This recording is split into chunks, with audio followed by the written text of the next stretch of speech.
শুক্রবার দিনটা আমি খুব ভালোভাবে কাটাই। আমার হাসব্যান্ডের পছন্দের সব রান্না করে দেই। একটু কষ্ট হয় বাট আমার কাছে খুব ভালো লাগে যখন সে তৃপ্তি করে খায়। আমার হাসব্যান্ড ক্যারামেল পুডিং খুব পছন্দ করে, তাই তাকে আছে ক্যারামেল পুডিং তৈরি করে দিলাম। সাথে চিকেন রোস্ট এবং সাদা পোলাও রান্না করেছি শুক্রবার উপলক্ষে। আসসালামু আলাইকুম এভরিওয়ান। আছে সারাদিন কেমন গেল, কিভাবে কাটাইলাম সব থাকতেছে এই ভিডিওতে। আশা করি অন্য দিনের মতন আজকের ভিডিওটা আপনাদের কাছে খুব ভালো লাগবে। 10-12 দিন ধরে ইনার জ্বর সর্দি, এই জন্য ঠিক মতো রাতে ঘুম হচ্ছে না, তার খুব জ্বালাচ্ছে আমাকেও।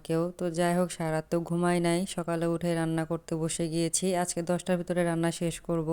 মা সাদা পোলাও রাইস কুকারে রান্না করেছে আর রোস্টের জন্য সবকিছু রেডি করে দিয়েছে। আমি আবার রোস্ট রান্না করলাম। আজকে রোস্টের কোনো রেসিপি দেখাবো না। আমার হাজব্যান্ডের 12টা থেকে ডিউটি আছে, এই জন্য 10টার মধ্যে আমি রান্না শেষ করেছি। সে আবার খাওয়া দাওয়া শেষ করে চলে গেল। বিকেলবেলা এখানে আবার নাস্তা করলাম, ডাল পুরি সিঙ্গারা সামোচা নিয়ে এসেছিল ইনার বাবা। আমি ইনাকে খুব টেকনিক করে খাওয়াই। তো আজকে ডিমের ভিতরে আমি দিয়েছি বাঁধাকপি, পালং শাক, পুঁই শাক এবং ময়দা দিয়ে ভালো করে ফেটিয়ে ছোট ছোট করে এগুলা ভেজে দিয়েছি। মাশাআল্লাহ, আমার মেয়ে একবারও মুখে নেয়নি, তার মুখে একটু রুচি নাই, কি আর করার, আমি আর জোর করি নাই। সারাদিন মনে হয় 3-4 বার করে বেডরুমটা আমাকে গোছাইতে হয়। ইনা সারাদিন বেডরুমেই থাকে, খাটের উপর খেলাধুলা করে। তো শীতের ভিতরে বেডরুমে থাকাই আমার কাছে মনে হয় এটা সেফটি ওর জন্য। এমনিতে জ্বর সর্দি ঠিক হচ্ছে না। ইনার বাইরে থেকে বাজার নিয়ে আসছে, এখানে লালের সবুজ শাক নিয়ে আসছে, ধনিয়া পাতা, চা এবং একটা চানাচুর বিস্কিট নিয়ে আসছে।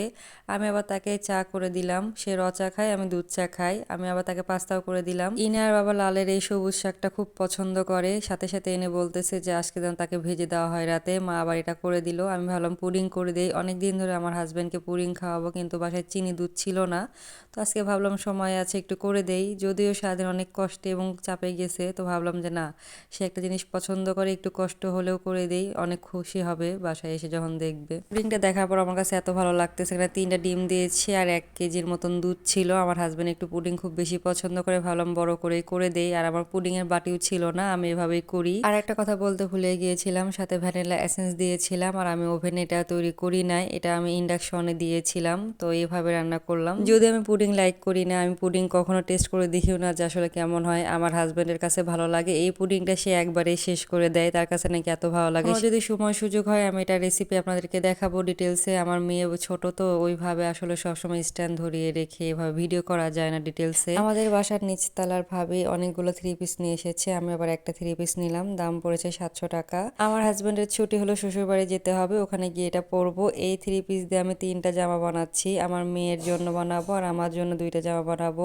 মানে মা মেয়ে ম্যাচিং পরবো ইনশাল্লাহ, সবকিছু ঠিক থাকলে। মাশাল্লাহ, বাবা মেয়ের মুহূর্তে এগুলো আসলে চোখের শান্তি। আর আদরে আদরে এত বাদর হয়ে যাচ্ছে, মানে একটুও শাসন পায় না, সব সময় দুষ্টামি লেগেই থাকে।